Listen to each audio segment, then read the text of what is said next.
Nous allons lire le chapitre 24, 23 versets. Chapitre 24 du premier livre de Samuel. De là, David monta vers les lieux forts d'En-Gedi, où il demeura. Lorsque Saül fut revenu de la poursuite des Philistins, on vint lui dire, « Voici, David est dans le désert d'En-Gedi. » Saül prit 3000 hommes d'élite sur tout Israël, et il alla chercher David et ses gens jusque sur les rochers des boucs sauvages. Il arriva à des parcs de brebis qui étaient près du chemin, et là se trouvait une caverne, où il entra pour se couvrir les pieds. David et ses gens étaient au fond de la caverne. Les gens de David lui dirent, « Voici le jour où l'Éternel te dit, je livre ton ennemi entre tes mains, traite-le comme bon te semblera. » David se leva et coupa doucement le pan du manteau de Saül. Après cela, le cœur lui battit parce qu'il avait coupé le pan du manteau de Saül.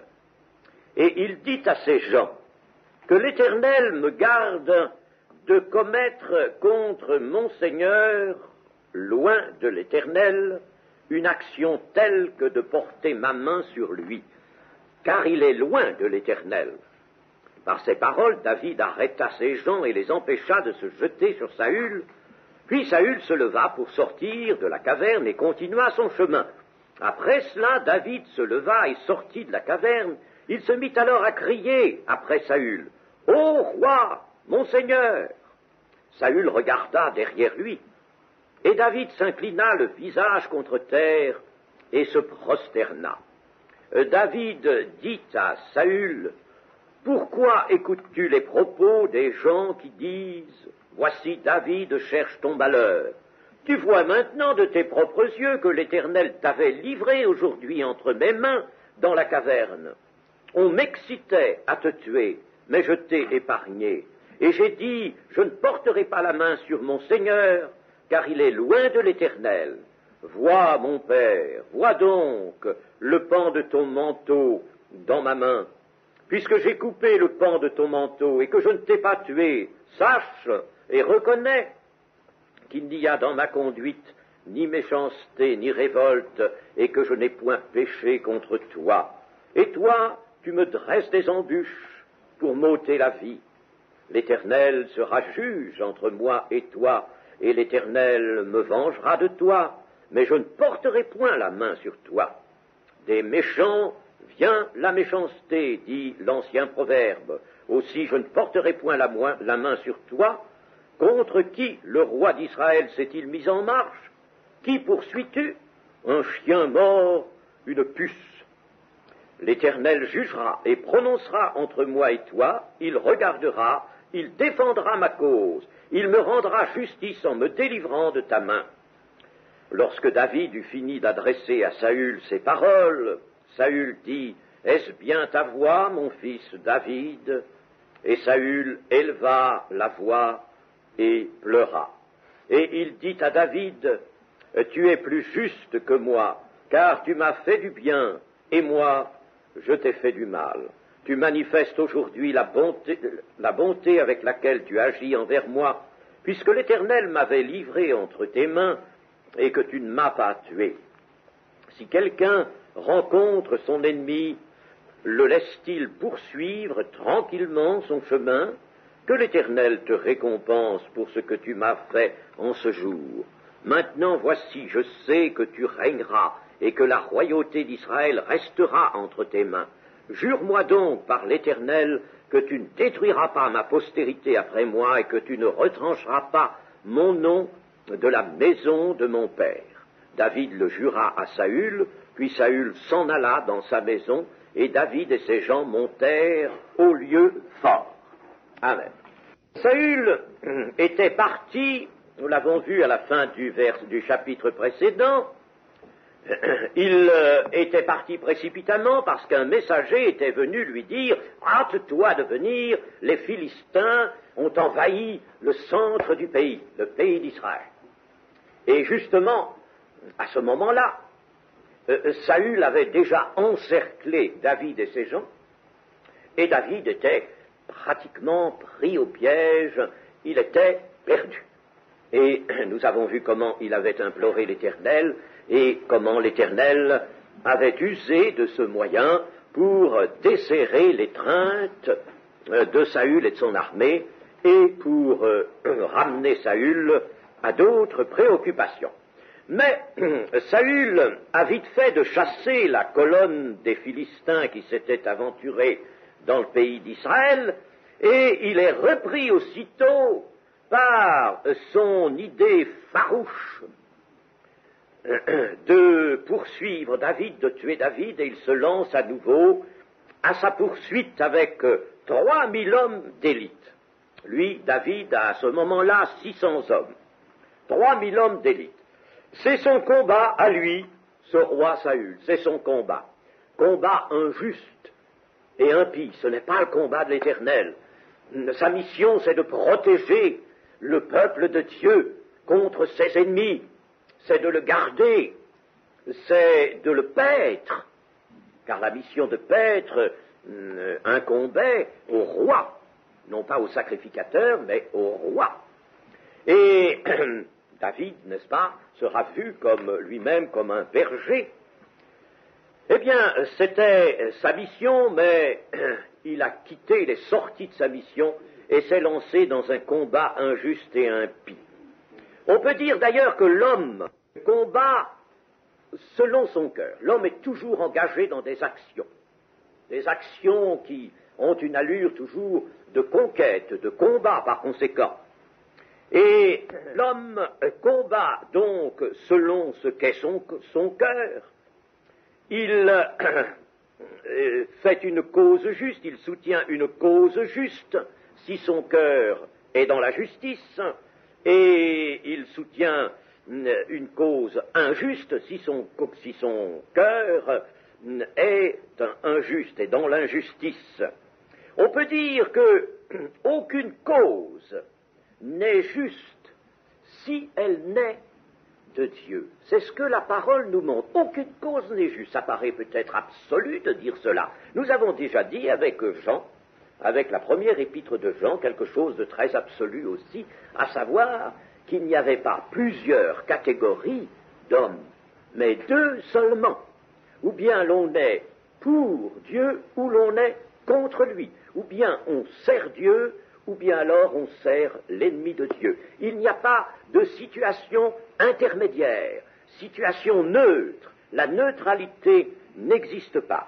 Et de même qu'il n'y a pas de situation neutre, il n'y a pas non plus de cause neutre. Ou bien la cause dans laquelle on se trouve impliqué ou engagé est juste, ou bien elle est injuste. Et cela, nous le verrons dans le chapitre 16 de Jean. Chapitre 16 de l'Évangile selon Jean.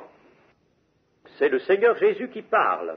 Je vous ai dit ces choses, afin qu'elles ne soient pas pour vous une occasion de chute. Ils vous excluront des synagogues, et même l'heure vient où quiconque vous fera mourir croira rendre un culte à Dieu. Et ils agiront ainsi parce qu'ils n'ont connu ni le Père ni moi. Je vous ai dit ces choses afin que lorsque l'heure sera venue, vous vous souveniez que je vous les ai dites. Je ne vous en ai pas parlé dès le commencement parce que j'étais avec vous. Ils agiront ainsi parce qu'ils n'ont connu ni le Père ni moi. Ceux qui ne connaissent pas Dieu et Jésus-Christ, ceux qui ne veulent pas le connaître et qui, par conséquent, n'exercent pas la foi, tiennent la foi en dehors d'eux, n'est-ce pas, et l'objet de la foi loin d'eux, ils voudraient peut-être être neutres, eh bien, ils n'ont connu, ne connaissent. Connaître, ça veut dire avoir relation, n'est-ce pas? Ils n'ont relation ni avec Jésus-Christ, ni avec Dieu, et ils sont dans une cause injuste. La cause du monde est partout, en toutes ses parties, injuste. Je vais donner un exemple, parce que la chose est à savoir, n'est-ce pas? Je vais donner un exemple que nous allons prendre dans l'épître de Paul aux Romains. Épître de Paul aux Romains, nous pouvons prendre déjà dans le chapitre 1er, au verset 28, question. Ils ne se sont pas souciés de connaître Dieu, et je répète, connaître, c'est entrer dans une relation avec. Se sont pas souciés de connaître Dieu, Dieu les a livrés à leur sens réprouvé pour commettre des choses indignes, étant remplis de toute espèce d'injustice, de méchanceté, de cupidité, de malice, plein d'envie, de meurtre, de querelles, de ruse, de malignité, rapporteurs, médisants, impies, arrogants, hautains, fanfarons, ingénieux au mal, rebelles à leurs parents, dépourvus d'intelligence, de loyauté, d'affection naturelle, de miséricorde, et bien qu'ils connaissent le jugement de Dieu déclarant dignes de mort ceux qui commettent de telles choses, non seulement ils les font, mais ils approuvent ceux qui les font. Bien entendu, il ne s'agit pas d'accumuler toutes ces choses dans un seul cas, dans un seul homme, mais nous pouvons dire que tous les hommes qui sont sans Dieu, qui vivent sans Dieu, même s'ils ne sont pas athées ou hostiles, tous les hommes qui vivent sans Dieu ont quelque chose de cela. Et par conséquent, ils sont engagés dans une œuvre à caractère injuste. Une œuvre injuste, nécessairement, n'est-ce pas, elle ne peut pas contribuer au bien. Un autre exemple dans Romains 2, verset 5. Mais par ton endurcissement, l'endurcissement du cœur, par ton endurcissement et par ton cœur impénitent, tu t'amasses un trésor de colère pour le jour de la colère et de la manifestation du juste jugement de Dieu, qui rendra à chacun selon ses œuvres, réservant la vie éternelle à ceux qui, par la persévérance à bien faire, cherchent l'honneur, la gloire et l'immortalité, mais l'irritation et la colère à ceux qui, par esprit de dispute, sont rebelles à la vérité et obéissent à l'injustice. Voyez-vous, les rebelles à la vérité obéissent toujours à l'injustice. C'est facile, n'est-ce pas? Nous le voyons dans l'Écriture, mais ce serait facile, très facile, à démontrer dans la vie courante, dans l'existence courante, dans la société qui nous entoure. Ce n'est pas pour la juger, n'est-ce pas, avec âpreté, pas du tout, mais il faut voir les choses. Il faut que nous rendions bien compte que sans Dieu, vivre sans Dieu, sans la connaissance de Dieu, c'est nécessairement avoir pris pied dans un combat qui est celui de Satan. Même si nous n'en avons qu'un petit rôle, s'il ne nous semble pas que nous soyons vraiment lancés dans la grande offensive, le grand combat contre la lumière, malgré tout, nous sommes du côté des ténèbres et nous combattons, nous agissons dans le sens de la lutte des ténèbres contre la lumière. Nous sommes donc dans une cause engagée, dans une cause injuste. Il ne peut pas en être autrement. Deux catégories d'hommes et deux causes. Uniquement cela, chers amis, et c'est une chose, n'est-ce pas, qu'il faut bien savoir. Regardez par exemple, n'est-ce pas, des parents qui se veulent bien intentionnés, mais qui repoussent l'Évangile pas de foi. On est au XXe siècle, on ne veut pas de cela, n'est-ce pas? On est avant tout rationaliste, on a une pensée rationaliste, où on est libre penseur, où on est ce qu'on veut, mais on ne veut pas de l'Évangile, on ne veut pas de Dieu. Eh bien, chers amis, on ne sait pas élever ses enfants, on ne sait pas leur inculquer les principes de la véritable vie qui les conduirait à s'affermir dans la voie du bien, à préparer leur bonheur plus tard. Pas du tout, que leur dira-t-on? On dira à ses enfants, surtout ne fais pas de complexe d'infériorité, n'est-ce pas? Et puis aide la personnalité, etc., n'est-ce pas? Vous voyez, on est toujours engagé dans la cause injuste lorsqu'on vit sans Dieu. C'est catégorique, c'est immanquable, cela. Eh bien, c'est une des réflexions, n'est-ce pas, à laquelle nous amène justement ce passage de du combat de Saül contre David. Et je pourrais, bien sûr, j'aurais pu dans le Nouveau Testament vous trouver encore d'autres exemples, mais ces deux-là, je pense, ont suffi. Savons-nous d'ailleurs pourquoi l'histoire nous montre qu'aucune forme de gouvernement n'a pu subsister sur la terre sans aboutir au malheur des peuples? Eh bien, tout simplement parce que rien n'était fondé sur Dieu. Il y a certaines études, par exemple l'étude du droit constitutionnel, qui a une partie historique. Quand on fait du droit constitutionnel, on fait nécessairement l'histoire de ce droit constitutionnel. Et l'on voit tous les systèmes de gouvernement qui ont pu exister sur la Terre.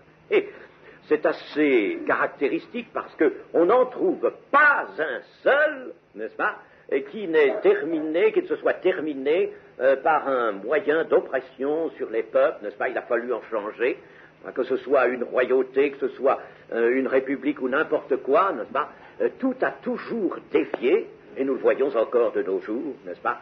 De nos jours, on change la Constitution parce qu'on pense que c'est mieux ainsi. Ça va peut-être paraître mieux pour un temps, et puis ça va continuer aussi de dévier, parce que rien n'est fondé sur Dieu, et nous voyons là que toute cause qui n'est pas celle de Dieu est une cause injuste. David et sa troupe s'étaient réfugiés dans une forteresse naturelle, les rochers des boucs sauvages, où il y avait cette fameuse caverne d'En-Gedi, qui n'était pas d'ailleurs la seule. C'était un lieu de caverne. Il y avait des rochers et des cavernes. Ce lieu se trouve placé au milieu à peu près de la rive ouest de la mer Morte. Ces rochers des boucs sauvages se trouvaient là. D'ailleurs, rochers des boucs sauvages, c'est la signification d'En-Gedi, qui est source des chèvres ou des boucs, source des chèvres. Il y avait en ce lieu des vignes qui sont chantées dans le Cantique des Cantiques comme étant des vignes magnifiques, donnant des raisins savoureux et superbes.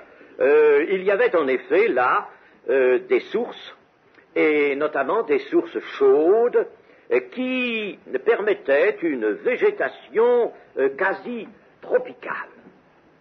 En-Gedi est donc resté dans l'Écriture comme ce lieu, presque ce paradis, n'est-ce pas, un lieu verdoyant, un lieu où pousse vraiment une végétation très vive et très ardente.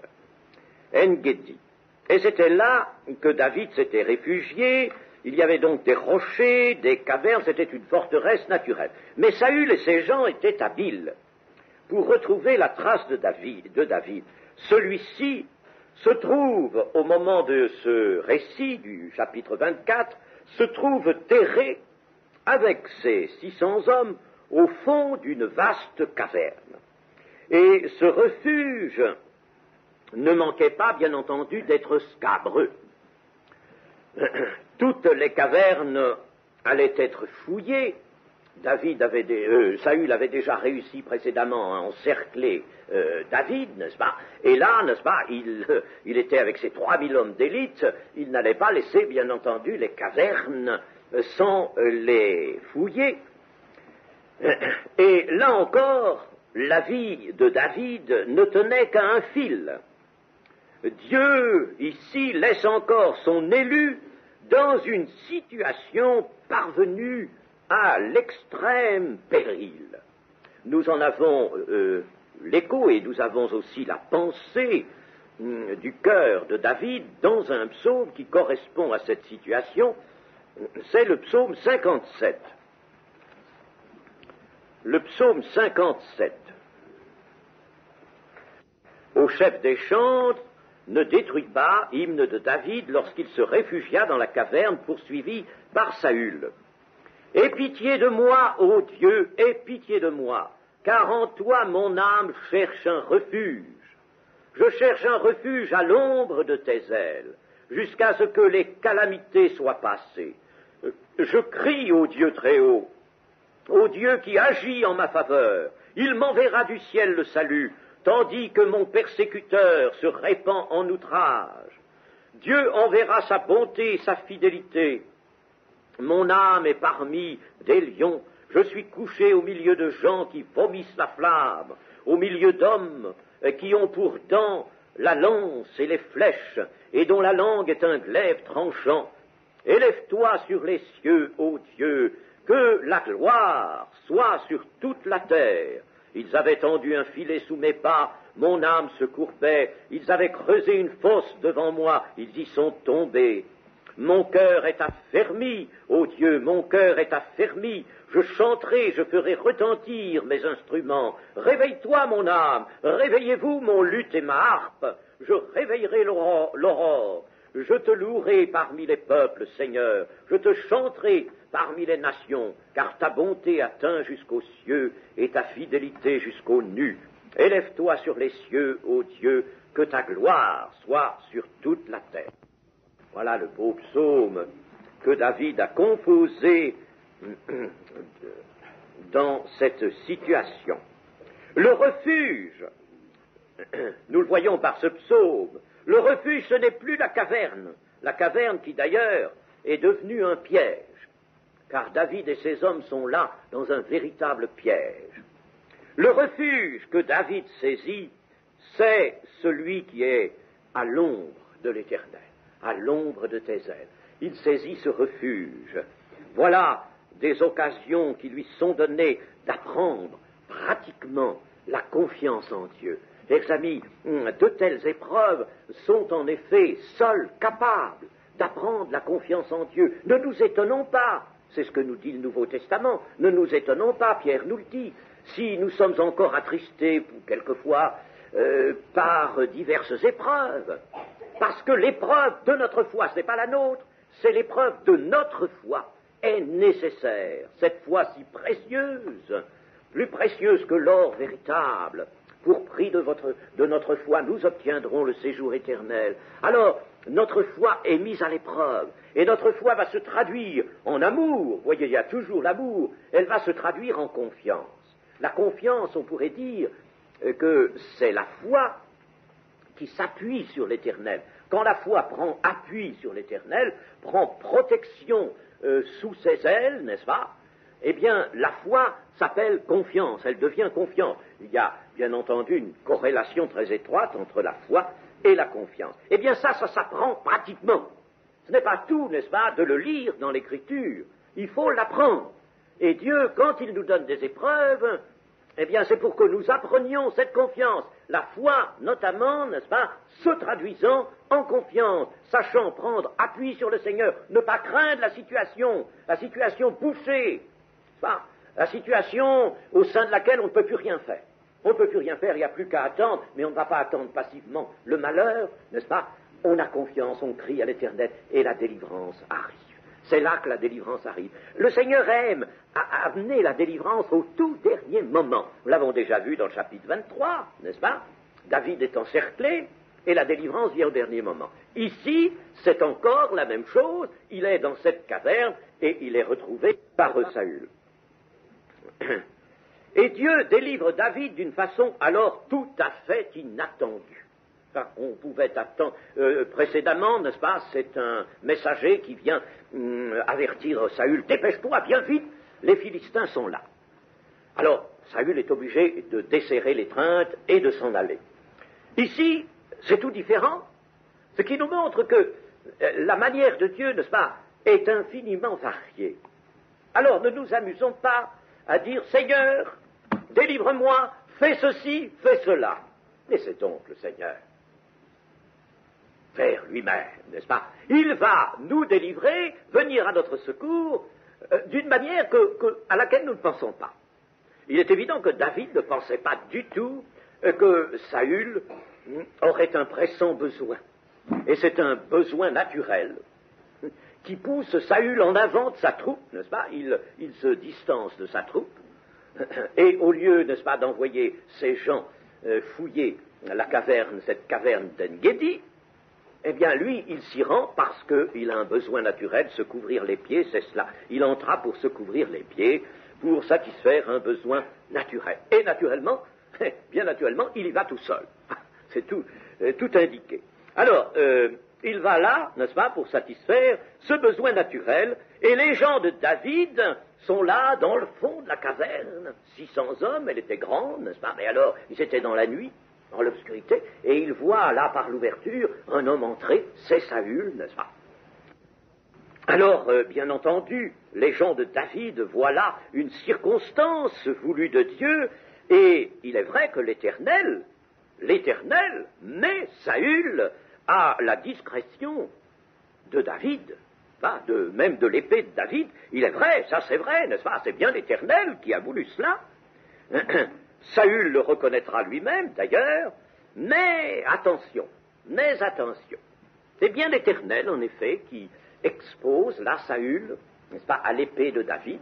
David n'a qu'à faire, oh c'est tellement simple, n'est-ce pas, il vient, d'ailleurs il va venir, n'est-ce pas, sans faire aucun bruit, il aurait pu lever cette épée et l'épée de Goliath, n'est-ce pas, qu'il avait encore, n'est-ce pas, et puis la battre sur Saül, et c'en était fini de ce roi, n'est-ce pas, c'en était fini de ce persécuteur, de cet ennemi. Mais attention, l'Éternel a bien fait cela, mais c'est encore une épreuve pour David.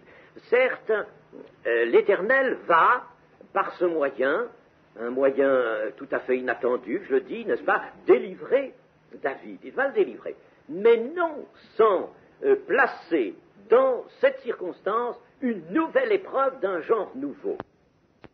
En effet, David va-t-il se ruer sur Saül et le tuer comme cela lui est si facile et comme ces gens le lui disent, n'est-ce pas?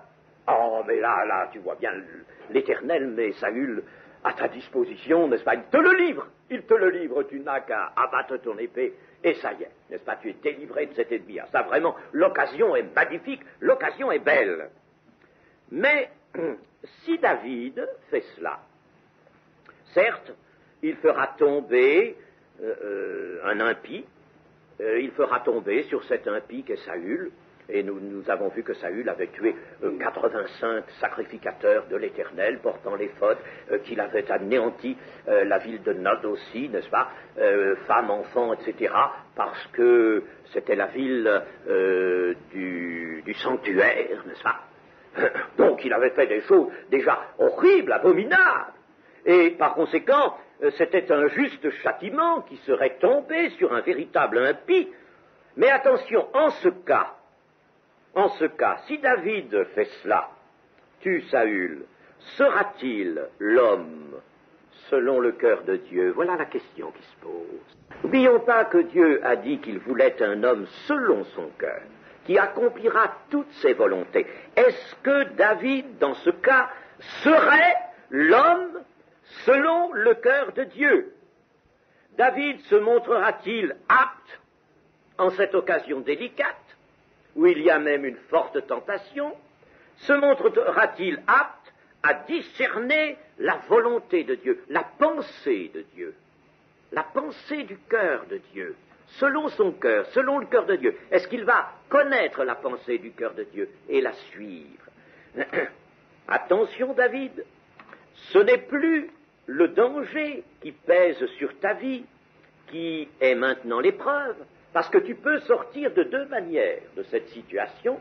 Tu peux tuer Saül, bien, et puis tu peux alors faire une autre chose, lui épargner sa vie, et puis faire ce qu'il a fait, n'est-ce pas, ensuite vraiment décontenancer Saül en lui montrant que tu as épargné sa vie. De tout sens, tu vas sortir de cette impasse, tu vas en sortir. Ta vie va être donc délivrée dans cette circonstance. Mais attention à toi, l'épreuve n'est plus pour ta vie, l'épreuve c'est pour ton cœur. C'est une épreuve maintenant pour ton cœur. À quelle pensée vas-tu céder? Vas-tu écouter la voix de tes hommes qui jugent, eux, la situation selon les apparences? Vas-tu obéir à cela? Vas-tu, en somme, prendre la raison de la chair pour toi? Vas-tu céder à la raison de la chair? Ou vas-tu, au contraire, te laisser guider par la pensée de Dieu?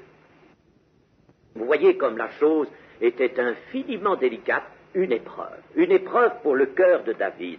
Et, chers amis, c'est bien cela que Dieu voudrait pour chacun de nous, pour chacun de ses enfants aujourd'hui, c'est qu'ils puissent supputer spirituellement la pensée du cœur de Dieu.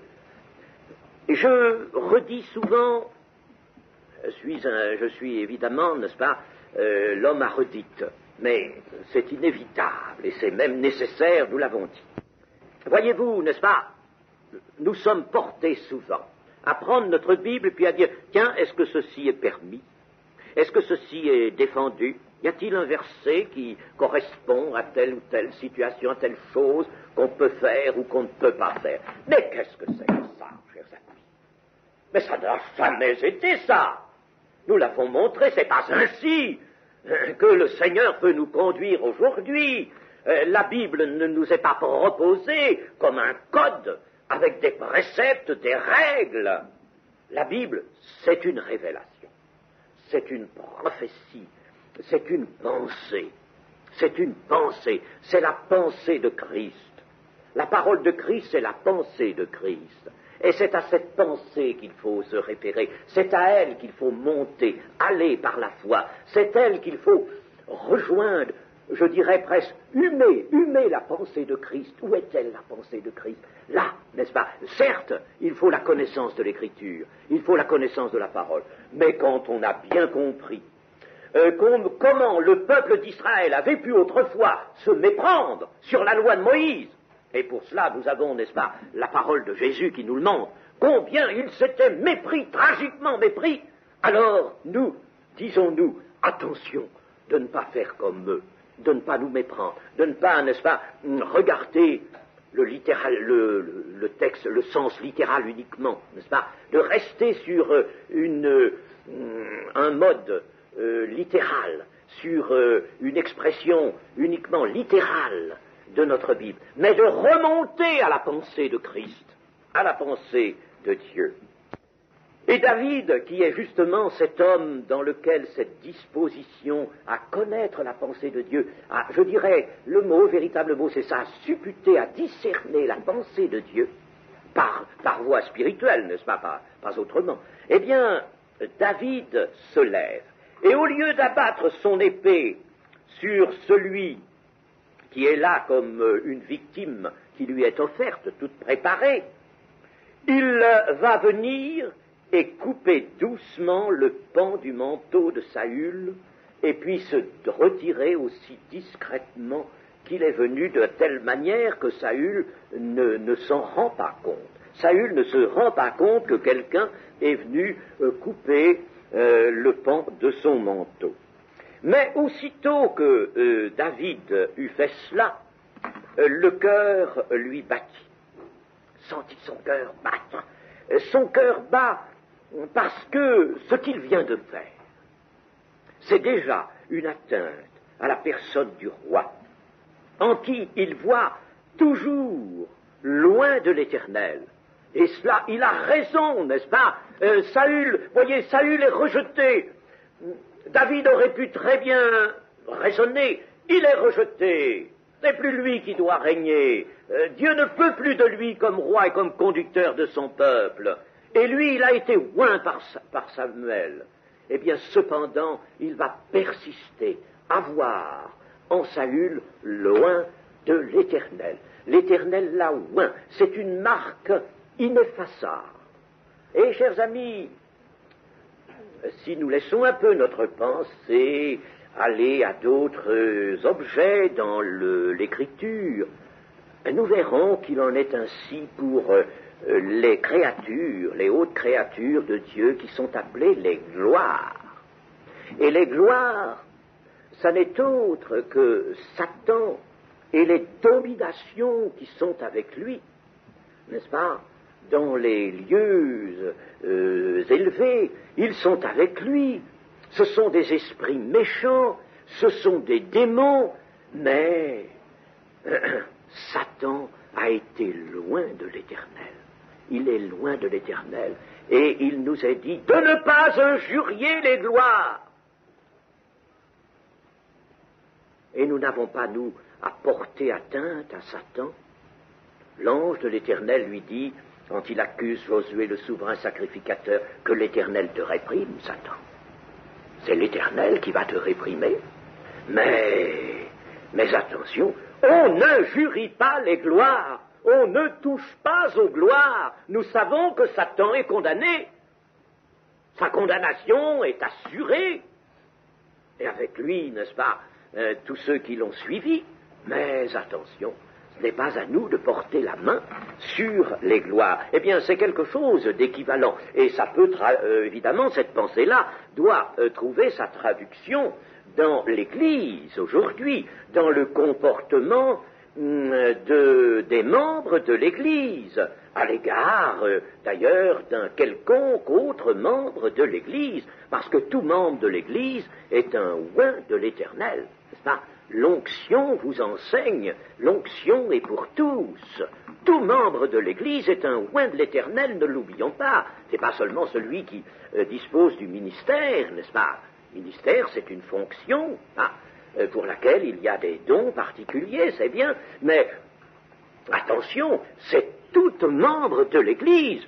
Et n'oublions pas que le Seigneur Jésus a pu dire, Jean-Baptiste, il n'est pas paru parmi ceux qui sont nés de femmes, il n'en a pas paru de plus grand que Jean-Baptiste sur la terre. Il n'y en a pas eu de plus grand. Même la Vierge Marie, sa mère, n'est pas plus grande. Elle est née de femme aussi, mais elle n'est pas plus grande. Jean-Baptiste sur la terre est le plus grand. Mais cependant, celui qui est le plus petit dans le royaume des cieux est plus grand que Jean-Baptiste. Nous oublions souvent ça. Il est plus grand que Jean-Baptiste. C'est-à-dire celui qui a reçu la visitation de la grâce de Jésus-Christ en lui, reçu le pardon de ses péchés, trouvé la vie nouvelle dans ce pouvoir que la parole de Dieu lui a apporté, celui-là a reçu aussi l'onction, bien sûr, et tout membre d'Église devrait d'ailleurs être entièrement baptisé du Saint-Esprit, je veux dire entièrement avoir reçu, n'est-ce pas, la pleine onction que nous appelons le baptême du Saint-Esprit. Eh bien, tout membre de l'Église est un oint de l'Éternel. Un oint de l'Éternel. Vous voyez quelle application, n'est-ce pas, nous avons à faire de ces choses. Alors, le cœur lui bat. Il voit, bien entendu, déjà dans ce geste qu'il a fait, un commencement d'atteinte à la personne de loin de l'Éternel. Elle est petite, elle est innocente, cette atteinte. Elle est même utile, elle va être utile. Mais il a usé de l'épée sur le vêtement du roi, et c'est beaucoup. Et cela est très intéressant. Voyez-vous, c'est une mention très intéressante. Après cela, le cœur lui battit parce qu'il avait coupé le pan du manteau de Saül. Son cœur est d'une sensibilité, une très grande sensibilité, une sensibilité spirituelle, sensibilité de l'esprit, c'est pas une sensibilité du psychisme, c'est pas au niveau de l'âme, c'est au niveau de l'esprit, une sensibilité très délicate. La crainte de l'Éternel est dans le personnage de David, elle est à fleur de peau. Il a une crainte de l'Éternel, à fleur de peau. Et c'est là une de ces dispositions de cœur merveilleuses, absolument merveilleuses. Avoir cette crainte de l'Éternel, c'est-à-dire ici cette crainte de déplaire, d'offenser l'Éternel, d'être en désaccord avec la pensée du cœur de l'Éternel, être en désaccord avec la pensée qui est dans le cœur de l'Éternel. Ah, ça, il le craint. Déjà, le mouvement de son épée, le cœur lui bat. Il a une grande sensibilité. Chers amis, mais c'est merveilleux, cela. Et c'est peut-être cela que nous avons à demander aussi, nous, à l'Éternel. Nous n'avons pas assez cette crainte de l'Éternel. Je vous le dis, n'avons pas assez dans nos allures de légèreté, de désinvolture. De désinvolture. Souvent nous sommes désinvoltes, chers amis. Quand nous entrons dans une salle, c'est une salle qui est une maison de prière. J'ai vu à Rouen quelque chose qui m'a infiniment plu. Quand je suis arrivé à Rouen, première réunion que j'ai faite dans l'une des salles de Rouen, il y en a plusieurs, il y a 10 lieux de culte là-bas. Eh bien, je vois, on avait changé l'inscription sur la porte, la grande porte, et on avait mis maison de prière. Ça m'a enchanté. Ça m'a enchanté de voir ça. Et j'ai vu ça encore dans une autre annexe, on avait mis sur la plaque une maison de prière. C'est ça. Je crois que c'est comme ça qu'on devrait appeler nos salles, des maisons de prière. Eh bien, chers amis, entrer dans une maison de prière et puis être désinvolte, comme dans la rue, ce sont des détails. C'est un défaut de sensibilité. De sensibilité du côté de la crainte de l'Éternel. C'est un défaut de sensibilité, chers amis, il ne peut pas vous dire autrement. C'est un défaut. Nous risquons de choquer, d'ailleurs, des jeunes âmes. Nous risquons de les choquer. Vous direz, je suis peut-être exigeant trop. Non, pas du tout. Pas du tout.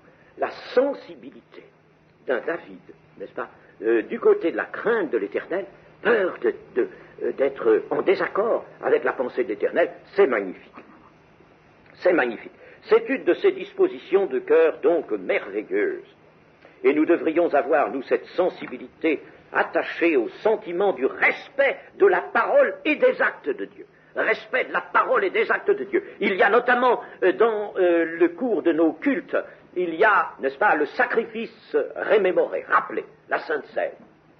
Eh bien, chers amis, plus d'une fois, j'ai été choqué. J'ai été choqué de voir quelqu'un se déranger comme ça, parler un de l'autre, pendant qu'on était en train de prendre le repas du Seigneur. Moi, ça me choque. Je ne suis pas meilleur qu'un autre, pas du tout, oh non, c'est pas ça. Mais je comprends, n'est-ce pas, cette crainte de l'Éternel, cette sensibilité-là d'offenser Dieu. Dans les actes de Dieu sont quelque chose de grand. C'est un acte de Dieu, la Sainte Seine. C'est Dieu qui l'a prescrit. Faites ceci en mémoire de moi. C'est pas un acte de Dieu, ça, mais oui, c'est un acte de Dieu. Que l'Éternel me garde, dit David, de commettre une telle action, porter la main sur loin de l'Éternel. Et lorsque Saül fut sorti de cette caverne et se fut éloigné quelque peu, alors là, David lui-même en sort, et puis de loin, il l'appelle, et il lui tient le langage d'un homme qui est soumis à Dieu, et qui connaît déjà l'amour de Dieu. Il a dans la main le pan du manteau. Il détient une preuve irréfutable. Il a bien épargné volontairement la vie de Saül, parce qu'il est loin de l'Éternel.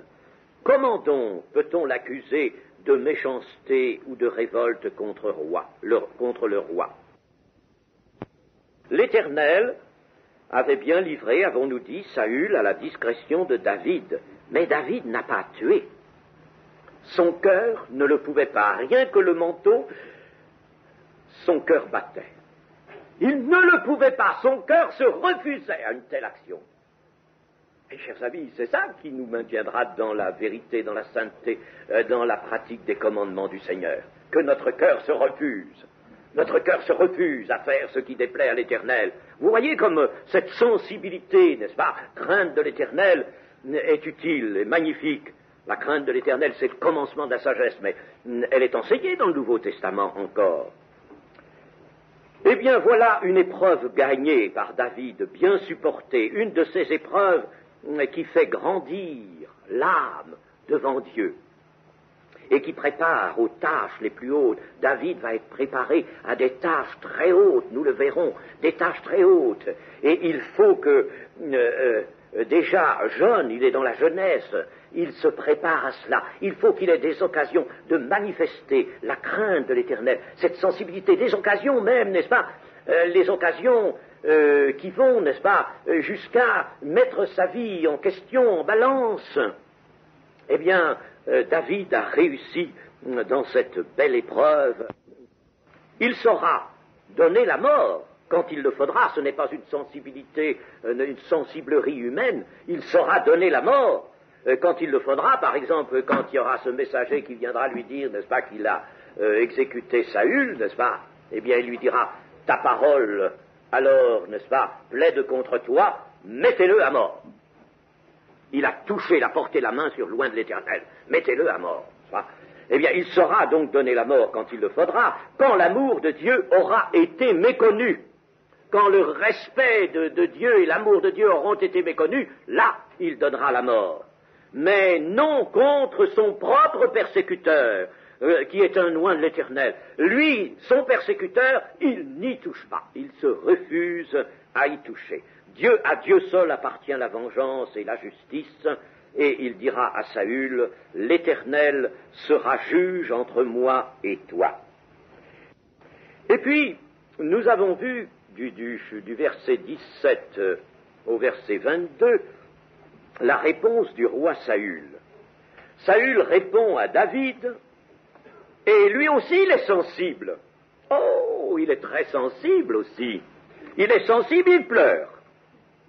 Il pleure, n'est-ce pas? Lorsque David eut fini d'adresser à Saül ces paroles, Saül dit, est-ce bien ta voix, mon fils David? Et Saül éleva la voix et pleura. Oh, comme c'est touchant.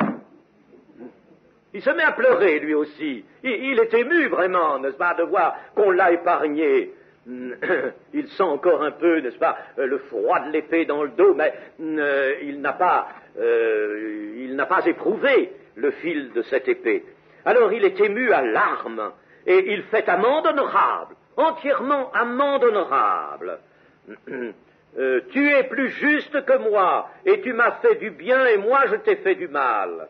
Tu manifestes aujourd'hui ta bonté, la bonté avec laquelle tu agis envers moi, puisque l'Éternel m'avait livré entre tes mains et que tu ne m'as pas tué.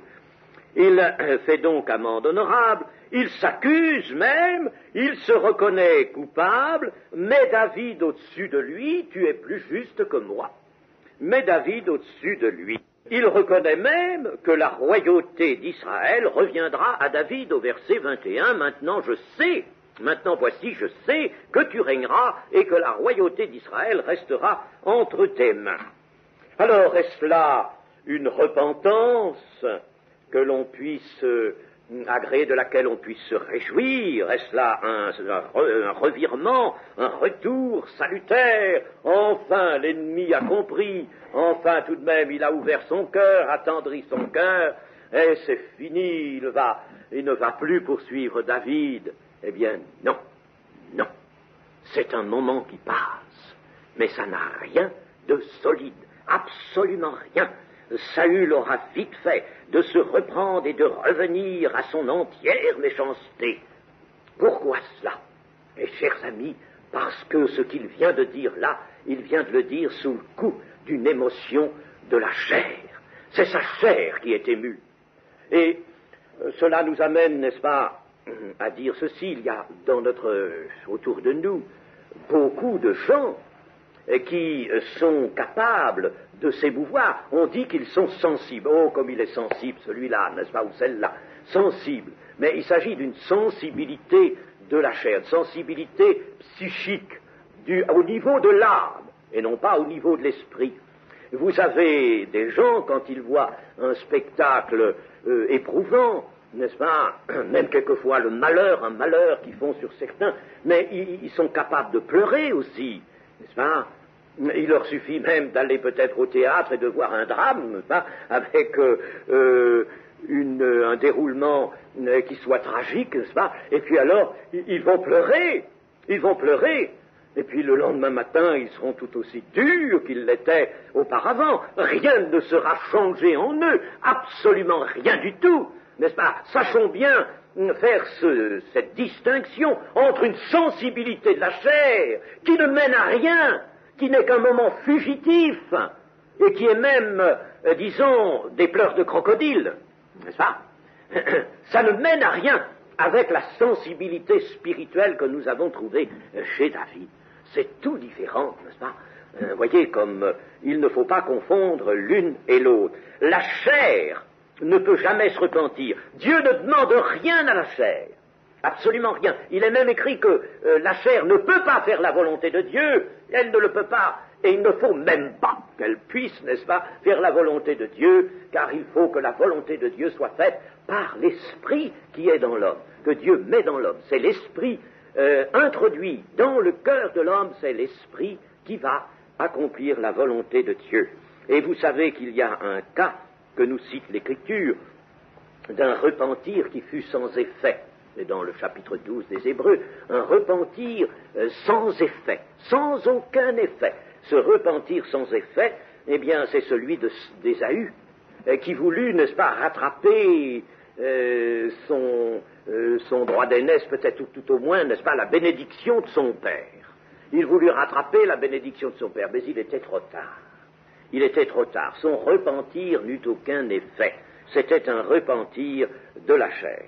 Et Saül de dire aussi à David ceci, que l'Éternel te récompense pour ce que tu m'as fait en ce jour. Non, le Seigneur ne récompense pas ses serviteurs pour ce qu'ils font de bien en telle ou telle occasion au cours de leur séjour sur la terre. Le Seigneur nous l'a dit dans les termes que voici. Qui de vous, ayant un serviteur qui laboure ou paie les troupeaux, lui dira, quand il revient des champs, approche vite et mets-toi à table. Ne lui dira-t-il pas, au contraire, prépare-moi à souper, ceins-toi et me sers, jusqu'à ce que j'aie mangé et bu. Après cela, toi, tu mangeras et boiras. Doit-il de la reconnaissance à ce serviteur parce qu'il a fait ce qui lui était ordonné? Vous de même, quand vous avez fait tout ce qui vous a été ordonné, dites, nous sommes des serviteurs inutiles. Nous avons fait ce que nous devions faire. Par conséquent, n'est-ce pas, ne croyons pas que Dieu ça procéderait d'un mode éducatif que Dieu n'a pas parce qu'il n'est pas bon. De nous donner des récompenses sur la terre, n'est-ce pas, la chair s'en emparerait aussitôt de ces récompenses-là, n'est-ce pas? Ah, le Seigneur, mon Dieu, m'a félicité.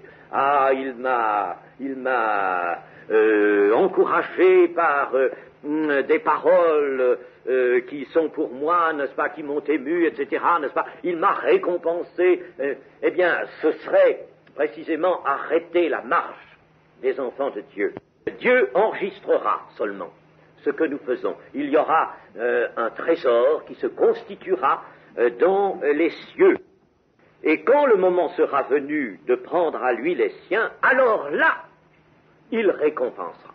Dans les cieux, dans le sermon sur la montagne, le Seigneur Jésus a dit, heureux serez-vous lorsqu'on dira de vous, à cause de mon nom, toutes sortes de mauvaises choses, et qu'on vous persécutera. Réjouissez-vous, car votre récompense sera grande dans les cieux, n'est-ce pas? La récompense sera dans les cieux quand nous aurons terminé le combat de la foi ici-bas. Ici-bas, le disciple doit apprendre à faire ce que la parole ordonne. Il doit apprendre à le faire par la foi et par amour, sans attendre de récompense immédiate.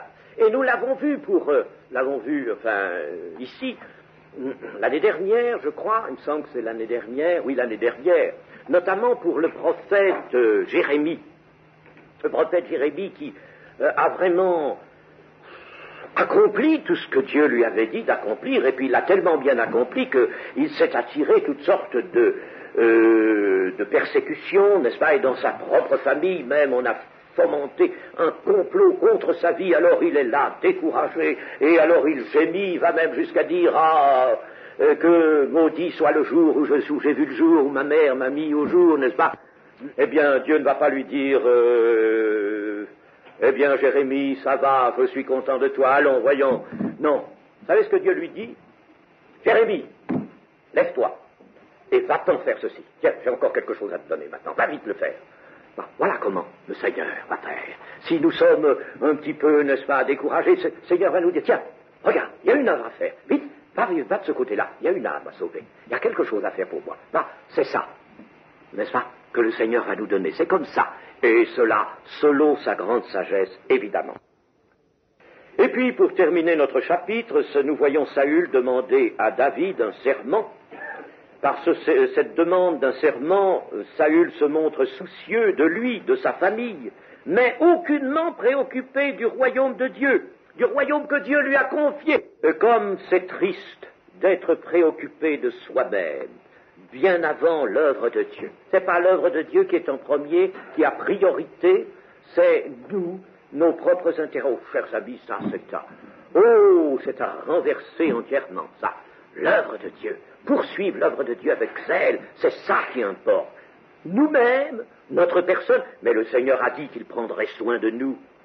Si Saül était dans la vérité, il n'aurait pas besoin de se soucier de son nom et de sa famille, n'aurait pas besoin de se préoccuper de ça, parce que Dieu prendrait soin de son nom. Dieu a toujours pris soin, quand un serviteur l'a bien servi, n'est-ce pas, de son nom, de sa famille, même de son inhumation, n'est-ce pas? Voyez-vous, n'a pas besoin de se soucier de ça. Mais Saül est un homme qui a la conscience tourmentée, ravagée par le mal, par la jalousie haineuse, et il est préoccupé de lui, bien entendu. David, après cela, aura un peu de relâche, mais son temps d'épreuve n'est pas encore terminé, c'est pas suffisant. Le Seigneur Dieu lui réserve encore d'autres circonstances que nous verrons par la suite. Amen.